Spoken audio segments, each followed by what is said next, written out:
हाँ जी बच्चा पार्टी, चलिए शुरू करते हैं आज का लेक्चर। मैं विपिन आपके सामने एक बार फिर आज मैं लेकर आया हूँ lecture number 40 on smart read vocab.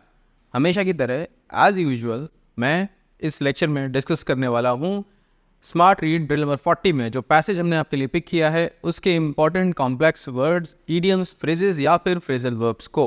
तो चलिए शुरू करते हैं without taking any more time. And the very first word of the day is marquee.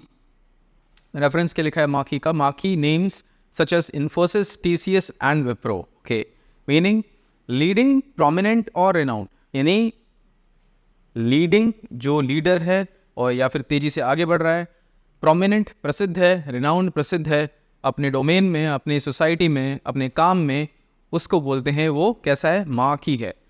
अब ये मार्की जो वर्ड है इसके दो कॉन्टेक्स्ट होते हैं। फिजिकल कॉन्टेक्स्ट में जो मार्की का मतलब होता है बेसिकली मार्की इस टाइप के टेंट्स होते हैं और जब कोई फंक्शन हो रहा होता है, कोई इवेंट हो रही होती है तो इस तरीके के जो टेंट आउटसाइड लगे होते हैं इनको भी मार्की बोला जाता है।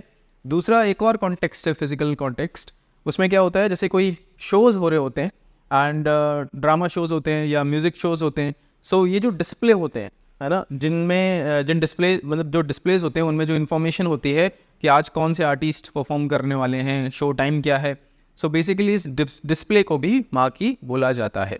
सो ये दोनों तो हो गए फिजिकल कॉन्टेक्स्ट में। अभी हमने जो डिस्कस किया था यहाँ पे मीनिंग ये था पैसेज की कॉन्टेक्स्ट में। और हाँ जी, पैसेज की कॉन्टेक्स्ट में ही हमारे सामने एग्जांपल्स हैं। The Indian Premier League IPL is one of the marquee events in the Indian sports calendar. बिल्कुल सही बात है। IPL एक बहुत ही रिनाउंड इवेंट होती है हर साल क्रिकेट की बात अगर करें तो, and is one of the marquee events, यानी कि जितने भी बड़ी बड़ी मेजर इवेंट्स हैं उनमें से एक बहुत ही ज़्यादा प्रसिद्ध इवेंट है कौन सी, IPL। दूसरा example, the Indian Institutes of Technology IITs and Indian Institutes of Management IIMs are considered marquee institutions in the field of engineering and management education respectively. बिल्कुल सही बात है। IIT एंड IIMs को हमारे देश में बहुत ही ज़्यादा वैल्यू दी जाती है और बहुत ज़्यादा फेमस इंस्टीट्यूशंस हैं दोनों, यानी कि मार्की इंस्टीट्यूशंस हैं। मार्की यानी कि रिनाउंड, लीडिंग या बहुत ज़्यादा फेमस। क्लियर है? आई होप आपको समझ में आ गया होगा मार्की का मीनिंग। अब डिस्कस करते हैं, हमारे सामने हैं 4 सेंटेंसेस, देखते हैं कौन सा सही है कौन सा गलत। He was thrilled to work with a marquee director on his first film. पहली फिल्म में बहुत ही रिनाउंड, बहुत ही फेमस डायरेक्टर के साथ काम करने का मौका मिला। So he was thrilled, बिल्कुल सही है।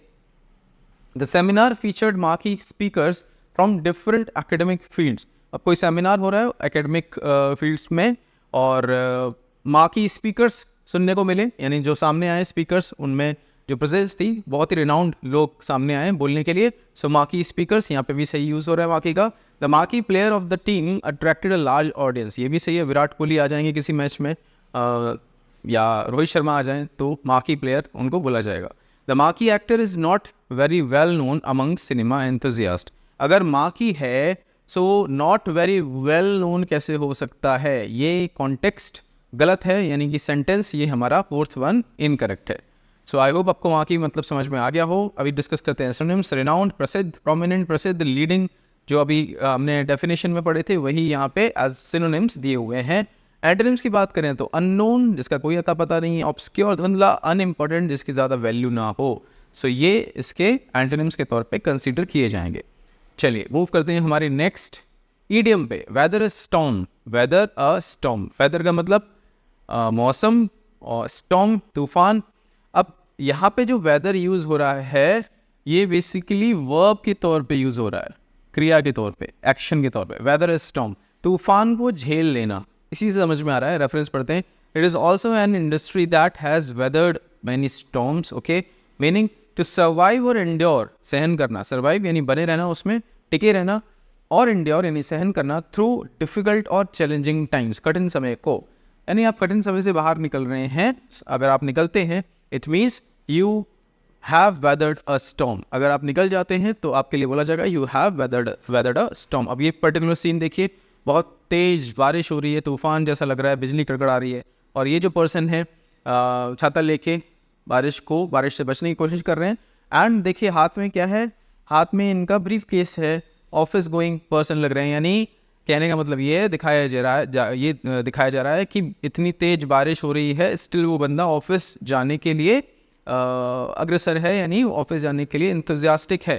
And he is trying to weather a storm. वो जो परेशानी आ रही है, अब ये फिजिकल कॉन्टेक्स्ट में आ रही है परेशानी, डायरेक्ट बारिश ही हो रही है आपके ऊपर बहुत तेज, वो क्या कर रहा है, उससे बचने की कोशिश कर रहा है, जूझ रहा है उससे, उससे बाहर निकलने की कोशिश कर रहा है, एफर्ट डाल रहा है। ठीक है, चलिए आगे बढ़ते हैं। Indian businesses, specially small and medium enterprises, had to weather a storm during the COVID-19 pandemic, facing lockdowns, supply chain disruptions and reduced customer और consumer demand। बहुत सारे जो हमारे इंडिया के बिजनेसेस थे, उन्होंने बहुत सारे बिजनेसेस ने कोविड के टाइम पे they had weathered a storm, यानी कि उन्होंने झेला था, बहुत ज़्यादा परेशानियों को झेला था और बने रहे उस परेशानियों में और आज भी खड़े हुए हैं।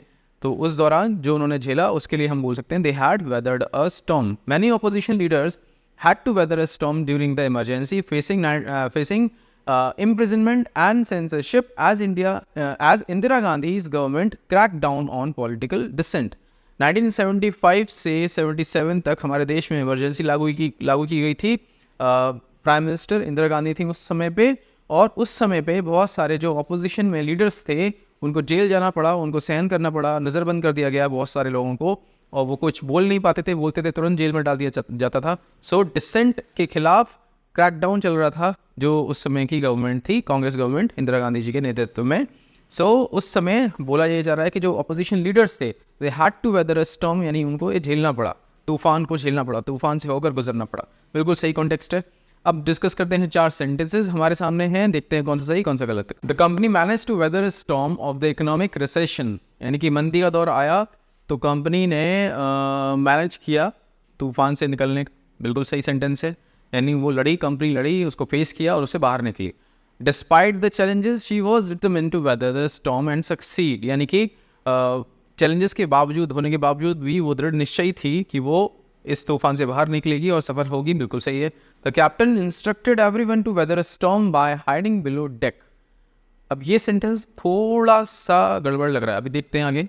The politician had to weather a storm of criticism after the controversial decision। कोई डिसीजन लिया गया और पार्टी की तरफ से या पॉलिटिशियन की तरफ से, कोई पॉलिटिशियन है यहाँ पे। सो he or she had to weather a storm of criticism, यानी कि जो क्रिटिसिज्म हुआ उनके खिलाफ, उसके तूफान को उन्हें झेलना पड़ा, उससे होकर उन्हें गुजरना पड़ा। ये सही है। इस सेंटेंस में मैं जो पढ़ रहा था, the captain instructed everyone to weather a storm by hiding below a deck और डेक। सो ये जो यहाँ पे वर्ड लिखा है ना, हाइडिंग, ये इसको थोड़ा सा कमज़ोर कर रहा है सेंटेंस को, क्योंकि वेदर स्टॉर्म बेसिकली होता है फेस करना चैलेंजेस को। वहाँ आप छुप के जो सेंस दे रहे हैं, जो कॉन्टेक्स्ट निकाल रहे हैं यहाँ पे इस सेंटेंस के थ्रू, इम्प्लाई जो कर रहे हैं वो ये कर रहे हैं कि आप डर रहे हैं। सो इस वर्ड के बजाय अगर हम यहाँ पे यूज़ करें टेकिंग शेल्टर बिलो डेक, तो ना तो फिर उस वेदर स्टॉर्म को हम वीकन करेंगे और जो सेंटेंस कहना चाहता है वो भी हम मेंटेन करेंगे। सो हाइडिंग वर्ड को रिप्लेस करके टेकिंग शेल्टर अगर लगा दें तो ये सेंटेंस सही हो जाएगा। पर अभी जो सेंटेंस लिखा है ये कॉन्टेक्चुअली मुझे वीक लग रहा है, इसीलिए मैं इसको इनकरेक्ट बोलूँगा, क्योंकि हाइडिंग का सेंस छुपने का होता है, डर को दिखा रहा है, डरपोकपन को दिखा रहा है, कायरता को दिखा रहा है। आई होप आपको समझ में आया हो। अभी डिस्कस करते हैं सिनोनिम्स। वेदर स्टॉर्म के एंड्योर, सहन करना, विथस्टैंड, बनाए रहना अपने आप को मजबूती से, सर्वाइव, बने रहना। एंटोनिम्स की बात करें तो सकम, सकम का मतलब हो गया घुटने टेक देना, हार मान लेना। फेल, कलेप्स, गिर जाना, ढह जाना, ये इसके एंटोनिम्स के तौर पे कंसीडर किए जाएंगे। चलिए मूव करते हैं हमारे नेक्स्ट वर्ड पे, विच इज अनचार्टेड। रेफरेंस क्या लिखा है? This is completely uncharted territory for the world and certainly for India, meaning not explored और मैप्ड आउट, यानी कि ना उसको पहले ना तो कभी किसी ने जाना, ना कोई वहां पर पहुंचा। Okay, if you describe a situation, experience और एक्टिविटी एज अनचार्टेड टेरिटरी और waters, you mean that it is new और अनफेमिलियर। अब जब किसी एक्टिविटी को आप अनचार्टेड टेरिटरी बोलें या अनचार्टेड वाटर्स बोलें, इस दोनों तरीके से आ सकता है ये। You mean that it is new और अनफेमिलियर, यानी कि कोई जब चीज़ नई हो बिल्कुल आपके लिए, या आप उससे बिल्कुल अनअवेयर हो, अनफेमिलियर हो, तो आप बोलेंगे you have touched an uncharted territory, you have explored an uncharted territory और वाटर्स। क्लियर है? डिस्कस करते हैं एग्जाम्पल के साथ। देखिए अब ये फिजिकल कॉन्टेक्स्ट में कोई पर्सन है, इनको हाइकिंग का शौक है, ट्रैकिंग का शौक है। अब अगर कोई गाइड हो जो पहले से बताएं कि हाँ ये ट्रैक ऐसे होकर जाता है, यहाँ पे पैर रखना है, यहाँ नहीं रखना, इस पेड़ से फ्रूट नहीं खाने हैं, जहरीले हैं, इस तरीके से कोई गाइड जाएगा तो ऑब्वियसली वो अनचार्टेड टेरिटरी नहीं कहलाएगी। जब आप खुद से ट्रैकिंग करते हैं, आप डिसाइड करते हैं कि चलो वहाँ चलते हैं जहाँ पहले कोई नहीं गया, या आप बस चलने लगते हैं, अपना जो भी आपने सामान उठाया कैंपिंग का, ट्रैकिंग का, और बस आप चलने लगते हैं। एंड जब जाके आप किसी एक पीक पे पहुँचते हैं, पहाड़ की चोटी पे पहुँचते हैं, इस तरीके के सीन्स जहाँ पहले कोई नहीं पहुँचा, तब आप बोलेंगे कि आपने अनचार्टेड टेरिटरी को एक्सप्लोर किया। क्लियर है? कुछ नया किया, पुराने को नहीं किया दोबारा से। ठीक है। India's Chandrayaan 2 mission aimed to explore uncharted territory on the moon, particularly the South Pole region where no other country had previously landed। देखिए, इंडिया ने जब चंद्रयान मिशन अपना स्टार्ट किया तो जो मोटिव था, जो पर्पस था, वो था हमें साउथ पोल पे जाके लैंडिंग करनी है, पहले जहाँ किसी और ने लैंडिंग नहीं की। इसीलिए अनचार्टेड टेरिटरी को इंडिया ने एक्सप्लोर किया, चंद्रयान मिशन ने एक्सप्लोर किया जब वो लास्ट ईयर वहाँ पे पहुँचे थे, साउथ पोल पे सॉफ्ट लैंडिंग जब उन्होंने अपने इसकी स्पेसक्राफ्ट की कराई, तो हम बोलेंगे कि India has touched an uncharted territory. ठीक है, आई होप आपको समझ में आया हो। चलिए डिस्कस करते हैं। हमारे सामने 4 एग्जांपल्स हैं। The expedition team discovered uncharted caves deep in the jungle. बिल्कुल सही है, अनचार्टेड केव्स, जहाँ उन गुफाओं में जहाँ पहले कभी कोई नहीं गया। सो वो जो टीम थी, एक्सपीडिशन टीम, वो वहाँ पहुँची। बिल्कुल सही है। हर research paper explores uncharted territories in quantum physics. उनके रिसर्च पेपर हैं, किसी ने बनाए हैं, वो एक्सप्लोर करते हैं अनचार्टेड टेरिटरीज को क्वांटम फिजिक्स में। बिल्कुल सही है। We navigated the uncharted territory very easily just like all the other explorers who came here before us. अब देखिए, अगर कोई एक्सप्लोरर हैं वो पहले से ही पहुंच गए वहाँ पे, तो वो जो टेरिटरी है आपके लिए या जगह है आपके लिए, वो अनचार्टेड नहीं कहलाएगी। ये सेंटेंस कॉन्टेक्चुअली इनकरेक्ट है। This type of work is uncharted territory for us. अब इसमें कोई कॉन्टेक्स्ट नहीं है, पर ये ग्रामेटिकली भी बिल्कुल करेक्ट है। सो ये सेंटेंस मैं सही बोलूँगा, हमें अपना गलत सेंटेंस ऑलरेडी मिल चुका है। चलिए मूव करते हैं सिनोनिम्स वाले पार्ट पे। अनएक्सप्लोर्ड, अननोन, अनमैप्ड, यानी मैप में जो अभी एग्जिस्ट नहीं करता, अनमैप्ड। जब आप वहाँ पहुँचेंगे, आप बताएंगे कि देखो ये चीज़ है, तब वो मैप में आएगी। सिनोनिम्स हो गए। एंटोनिम्स की बात करें तो नोन, फेमिलियर, पहले से ही पता है, चार्टेड यानी जो पहले से ही मैप में एग्जिस्ट करता है। चलिए आई होप आपको समझ में आ गया हो अनचार्टेड का मीनिंग। अब नेक्स्ट वर्ड है हमारे सामने burgeoning. Let me take a sip of water before we discuss it.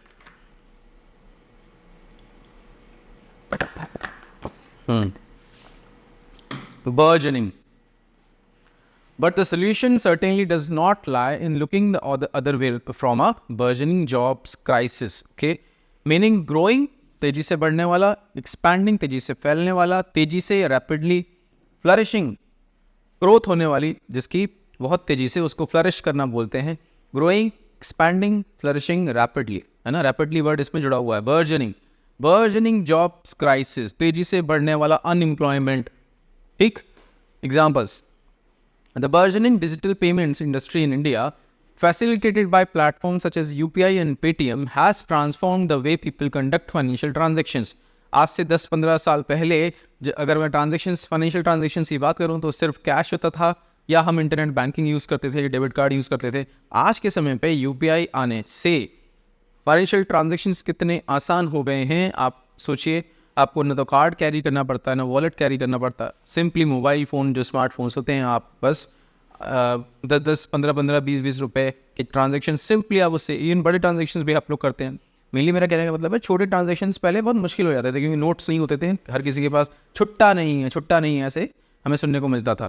But आज की डेट में ये प्रॉब्लम बिल्कुल सॉल्व हो चुकी है, और इसीलिए आप बोलेंगे कि जो फाइनेंशियल ट्रांजेक्शन्स हैं, खास करके हम डिजिटल ट्रांजेक्शन्स की बात करें, उसका जो डोमेन है वो बर्जनिंग है। Burgeoning digital payments, growing, flourishing. The burgeoning e-commerce market in India, led by companies like Flipkart and Amazon India, has revolutionized the retail landscape and consumer shopping habits। न सिर्फ e-commerce वेबसाइट्स, आप food delivery देख लें, आपको कुछ भी मंगाना हो, आप ग्रोसरी डिलीवरी देख लें, आपको कुछ भी मंगाना हो, सामान घर बैठे 10 मिनट में आपके पास सामान पहुंच रहा है। आपको कुछ भी शॉप करना है, आज की डेट में अमेजोन, फ्लिपकार्ट पर हर एक चीज़ अवेलेबल है, यानी कि आपको बाहर निकलने की ज़रूरत ही नहीं है, सामान 2 से 3 दिन में आपके घर पे डिलीवर हो जाता है। सो ये कभी पहले एग्जिस्ट नहीं करता था। बर्जनिंग मार्केट है, तेज़ी से बढ़ने वाला ई कॉमर्स मार्केट। क्लियर है? दोनों कॉन्टेक्स्ट समझ में आए आपको? चलिए डिस्कस करते हैं, हमारे सामने सेंटेंसेस हैं। The city's burgeoning population is leading to a housing crisis. शहर में तेजी से पॉपुलेशन बढ़ रही है, उससे हाउसिंग क्राइसिस आ गई है। अब लोगों के पास रहने को घर भी नहीं मिल रहे, वो खरीद सकते हैं पर घर है ही नहीं खरीद बेचने के लिए। The burgeoning flower was gently moving in the breeze. Absolutely incorrect, कोई सेंस नहीं बन रहा इसका। The burgeoning tech industry is creating numerous job opportunities. Tech industry तेजी से आगे बढ़ रही है और उससे जॉब अपॉर्चुनिटीज भी बढ़ रही हैं। China's burgeoning economy is changing the way we do business. China की जो इकोनॉमी है वो तेजी से ग्रो कर रही है, बर्जनिंग इकोनॉमी है चाइना की, और is changing the way we do business. यानी कहने का मतलब ये है कि ये इसलिए पूरे डायनामिक्स चेंज कर दिए मार्केट के, चाइना की बर्जनिंग इकोनॉमी ने। सिनोनिम्स की बात करें तो एक्सपैंडिंग तेजी से फैलने वाली, फ्लरिशिंग तेजी से बढ़ने वाली, ग्रोथ होने वाली, एस्केलेटिंग एस्केलेटर होता है गाड़ी में जब आप उसमें पैर रखते हैं, या अगर बाइक में आप एस्केलेटर को मोड़ते हैं, घुमाते हैं, तो बाइक और गाड़ी तेजी से आगे बढ़ते हैं। सो यानी स्पीड को बढ़ाने वाला, एस्केलेटिंग। एंटोनिम्स की बात करें तो श्रिंकिंग सिकुड़ने वाला, डिमिनिशिंग पावर खत्म होने वाला हो रही है उसकी, डिक्लाइनिंग नीचे की तरफ जाना। तो इसके एंटोनिम्स के तौर पे ये सारे वर्ड्स कंसीडर किए जाएंगे। चलिए next phrase is collateral damage. Okay, reference क्या लिखा है? And now collateral damage from a tightened interest rate cycle, meaning unintended damage, यानी जो न सोचा वो डैमेज हो जाए। Injuries or deaths caused by an action, typically in a military context, but used broadly to refer to unintended consequences in various fields. Typically यानी सामान्य तौर पे, आम तौर पे अगर बात करें तो जो collateral damage होता है वो मिलिट्री के कॉन्टेक्स्ट में यूज़ होता है। जब दो कंट्रीज़ के बीच में वॉर हो रहा होता है या बैटल हो रहा होता है, और मान लीजिए कि जो बैटल फील्ड है उसके बीच में, जैसे अगर इंडिया पाकिस्तान की बात करें तो जो बॉर्डर है, बॉर्डर के पास बहुत सारे लोगों के घर हैं, इंडिया की तरफ से भी और पाकिस्तान की तरफ से भी। जब गोली बारूद फेंका जा रहा है एक दूसरे के ऊपर, तो ऑब्वियस है कि सोल्जर्स को तो हार्म पहुंचेगा ही, सोल्जर्स की तो कैजुअलिटीज़ होगी ही। जो घर हुए हैं वहाँ पे एग्जिस्ट कर रहे हैं, जो लोग हैं उनमें ऑब्वियसली उनके ऊपर भी एक दो बम गिरते हैं, उनको भी गोलियाँ लगती हैं। तो ये क्या है? कोलैटरल डैमेज, यानी जो एक्चुअल डैमेज है वो तो हो ही रहा है, अनइंटेंडेड यानी कि जिसकी इंटेंशन नहीं थी वो डैमेज भी हो रहा है। अभी 2 दिन पहले डोनाल्ड ट्रंप, उनके ऊपर असैसिनेशन का एक अटैम्प्ट हुआ, उनको जान से मारने का अटैम्प्ट हुआ। अब जो गोली बगल से निकल के गई, कान पे लगी उनके, और एक दो गोली और जो चली, अब एक बंदे का और उसमें एक बंदे की डेथ हो गई, हाँ, जो वहाँ पे स्पेक्टेटर था। अब सोचिए वो कैसा था? कोलैटरल डैमेज, यानी कि मारना था ट्रंप को, चला कोई और भी गया साथ में। सो ट्रंप तो बच गए, थैंक गॉड, पर जो व्यक्ति वहाँ पे उनको सुनने आया था उसकी जान चली गई। इसी तरीके से और भी आप एग्जाम्पल्स हो सकते हैं। हाँ, एक और एग्जाम्पल है हमारे पास, यहाँ पे देखिए। यस, 9/11 का जब अटैक हुआ था तो जिन बिल्डिंग्स पर अटैक हुआ वो ये 2 बिल्डिंग्स थी, ठीक है। पर जब ये बिल्डिंग्स पे अटैक हुआ तो जो इम्पैक्ट था, अभी जब ये गिरी तो जो इम्पैक्ट था, उस इम्पैक्ट ने ये बिल्डिंग या और आजू बाजू जो बिल्डिंग्स थी उनको भी कलेप्स कर दिया। यानी कि इनको तो नुकसान पहुंचा ही पहुंचा, आजू बाजू की जो और बिल्डिंग्स थी उन सब को नुकसान पहुंचा। यानी कि गेहूं के साथ बोलते ना, हाँ, गेहूं के साथ घुन भी पिस जाता है।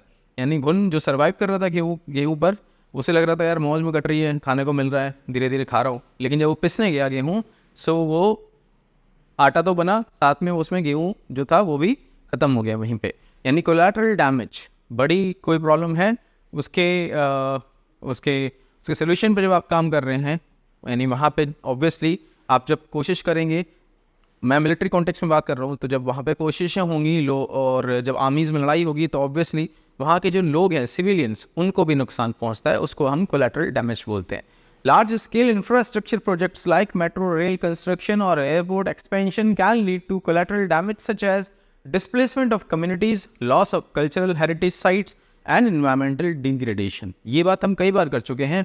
जब डेवलपमेंट होता है, खास करके लार्ज स्केल इंफ्रास्ट्रक्चर डेवलपमेंट, तो ऑब्वियसली जो जगह होगी, ऑब्वियसली किसी जगह पे ही डेवलपमेंट होगा, इंफ्रास्ट्रक्चर खड़ा होगा। अब वो जो जगह होगी वहाँ कुछ कम्युनिटीज़ रह रही होंगी, तो उनका डिस्प्लेसमेंट हुआ। पहले उनको बोला जाएगा भाई आप यहाँ से जगह छोड़ो, कहीं और जाके रहो। उसके लिए आप जगह छोड़ो तो आप कुछ पैसे ले लो और लेके कहीं और जाओ।